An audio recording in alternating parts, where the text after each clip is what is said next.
ఏలూరు జిల్లా చాట్రాయి మండలం నరసింహారావు పాలెంలో తెలుగుదేశం పార్టీకి భారీ ఎదురుదెబ్బ తగిలింది.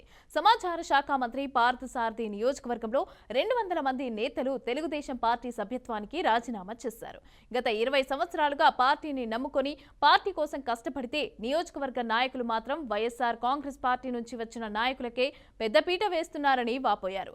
పార్టీ అధికారంలో లేకపోయినా గ్రామ స్థాయిలో సొంత డబ్బులు ఖర్చు పెట్టి పార్టీని బ్రతికించామని గుర్తు చేశారు. కానీ పార్టీ పుట్టిన కానుంచి ఇదే తెలుగుదేశం పార్టీలో ఉన్నాం. 2000లో మా నాన్నగారు అటువంటి అన్యాధరాని గారు పార్టీ ప్రెసిడెంట్ పోటీ చేసి ఓడిపోయారు అనాధికారంలో. 2014 నుంచి 19 కూడా వైస్ ప్రెసిడెంట్గా చేసి ఉన్నాను. నేను అనాధికారంలో కూడా గ్రామ పార్టీ అధ్యక్షులు చేశాను నన్ను. ఈరోజు కూడా పార్టీకి కట్టుబడి అన్నీ చేస్తున్నాం మేము గ్రామ పార్టీగా.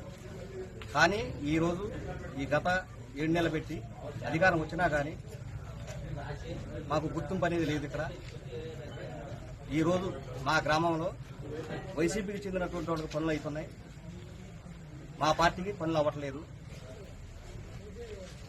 ఏ కాంట్రాక్ట్ వచ్చినా కానీ ఏది వచ్చినా కానీ మాకు చెప్పట్లేదు. ఇక్కడ వచ్చేసి బొట్టు లక్ష్మణరావు గారు అనేది మెయింటైన్ చేస్తున్నారు. ఇక్కడ మా ఊర్లో ఏ పదవి వచ్చినా కానీ మా ఇష్టం.